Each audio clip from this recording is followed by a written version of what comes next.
Thank you, and welcome to the 2016 Payroll Tax Form Update. So first, let's review what we're going to discuss today. So first, we're going to talk a little bit about the quarterly tax reporting form. So we're going to talk about the Form 941, and we're going to review form reporting requirements, the things you need to know about the form. We're going to talk about deadlines and penalties.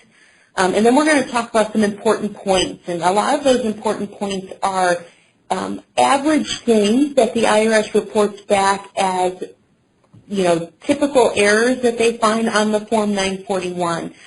I'll even review the Schedule B with you a little bit, just to review, some things that, again, can cause you as a company a lot of heartache, if the 941 isn't done accurately or correctly. So we'll really dive into that Form 941 because that's really what feeds into everything else we're going to review today.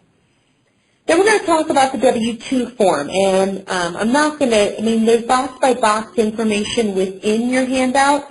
I'm not going to go great detail box by box just because of the effort of time, but we are going to go over some details on the boxes that are commonly, again, errors, or commonly to where you may get a lot of questions at year end, and some best practices that I can give you around the W-4.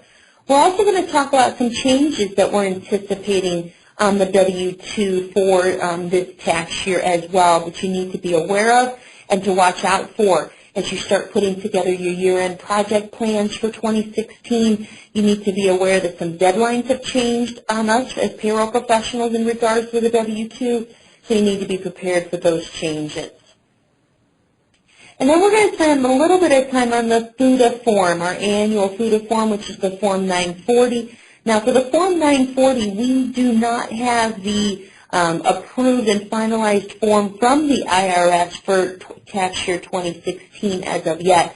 But I will give you detail around what we anticipate to be on the finalized Form 940, and I'll also give you detail on why we don't have a final 940 form for 2016 as of yet. And then we're going to wrap up today really talking about handling IRS disputes, because all of these forms that we're going to talk about are typically what causes disputes that your company may have with the IRS. So one, we're going to talk about the forms themselves and how to avoid those disputes. And then we're going to go into understanding, hey, if you do have a dispute with the IRS, how do you go back and handle it, and what are some best practices? Because that can be painful for us as payroll professionals as well. And then obviously we're going to take a little bit of time at the end to make sure we get any questions that you may have about what we discussed today answered for you. So as you can see, a lot of information we're going to review in a very short period of time. So let's get started.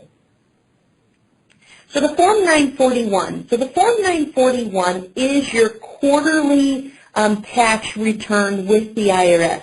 This form is for all employers who pay wages to employees that are subject to federal income tax. This can include sick pay and supplemental unemployment benefits. Now, I'm not going to go into great detail about sick pay, but it is important for you to understand from a sick pay perspective is that that is all pertinent on your particular contract and relationship with your third-party sick pay provider.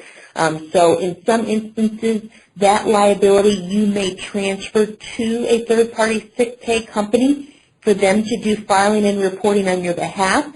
In other instances, it will be you as the employer who must do the appropriate reporting. So you want to make sure that you are aware of that and have that up to date, that you as a payroll professional understand what that relationship is. And a lot of times that relationship may be established by either your legal teams or your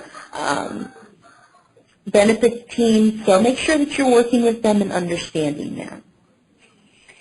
Keep in mind that everything that happens within the calendar quarter from a payroll perspective must be reported on your Form 941. When I say what happened in the quarter, I'm saying what happened by pay date. not pay period. So just because your pay period was in the quarter, but the pay date was in a following quarter, you would not want to include that on your Form 941. Your Form 941 is of the calendar quarter of all the pay dates within